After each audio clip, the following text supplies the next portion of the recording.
അതുകൊണ്ട് സഹോദരങ്ങളെ, നമ്മിൽ ചിലരെങ്കിലും ദുനിയാവിന്റെ ആളുകളെ നോക്കി പറയാറില്ലേ, അവന്റെ ജീവിതമാണ് ജീവിതം അല്ലെ? ദുനിയാവിൽ ഇങ്ങനെ ഹറാമിൽ മുങ്ങിക്കുളിച്ച് ജീവിക്കുന്ന ആളുകളെ നോക്കി ചില ആളുകളെങ്കിലും പറഞ്ഞേക്കാം, അവന്റെ ജീവിതമാണ് ജീവിതം എന്നുള്ളത്. എന്താണ് കാരണം? ദുനിയാവിപരമായി നോക്കുകയാണെങ്കിൽ പല കാര്യങ്ങളും അവന് ലഭിച്ചിട്ടുണ്ട് എന്നത് മാത്രമാണ്. എന്നാൽ സഹോദരങ്ങളെ, നാളെ ഒരു ദിനം വരാനുണ്ട്. വല്ലാഹി നമ്മളെല്ലാവരും അള്ളാഹുവിന്റെ മുന്നിൽ നമ്മൾ വന്ന് നിൽക്കും. അന്ന് നമ്മൾ ഓരോരുത്തരും പറയുന്ന ഒരു വാക്കുണ്ട്. എന്താണത്? നമ്മൾ അമലിൽ വീഴ്ച വരുത്തിയ ആളുകളാണെങ്കിൽ റബ്ബിന് മുന്നിൽ താണുകേണ്ട് കൊണ്ട് നമ്മൾ പറയുന്ന ഒരു വാക്കുണ്ട്. എന്താണത്? ഖാല റബ്ബിർജിഊൻ, റബ്ബേ ദുനിയാവിലേക്ക് എന്നെ ഒന്നും കൂടി തിരിച്ചു മടക്കി അയക്കേണമേ. എന്തിനു വേണ്ടിയാണ്?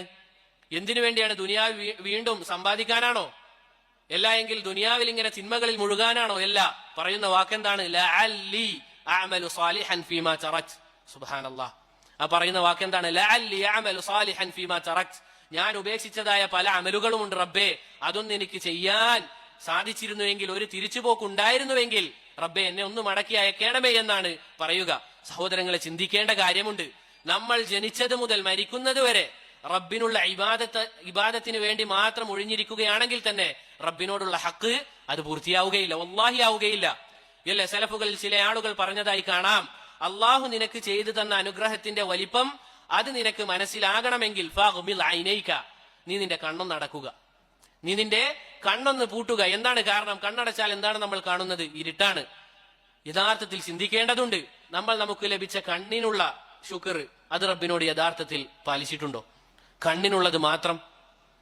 ഇനി നമ്മിലേക്ക് നോക്കുക. അൽഹംദുലില്ലാ, നമുക്ക് നടക്കാൻ സാധിക്കുന്നുണ്ട്, നമുക്ക് സംസാരിക്കാൻ സാധിക്കുന്നുണ്ട്, നമുക്ക് ഭക്ഷണം ഒരു പ്രയാസവും ഇല്ലാതെ കഴിക്കാൻ സാധിക്കുന്നുണ്ട്.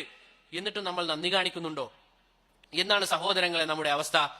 അള്ളാഹു പറഞ്ഞില്ലേ, വഖലീലു മിൻ ഇബാദിയ ശകൂർ, എന്റെ അടിമകളുടെ കൂട്ടത്തിൽ വളരെ വിരളം ആളുകൾ മാത്രമാണ് എന്നോട് ധാരാളമായി, അഥവാ അള്ളാഹുവോട് ധാരാളമായി നന്ദി കാണിക്കുന്നവർ എന്ന് അള്ളാഹു നമുക്ക് അറിയിച്ചു തരികയാണ്.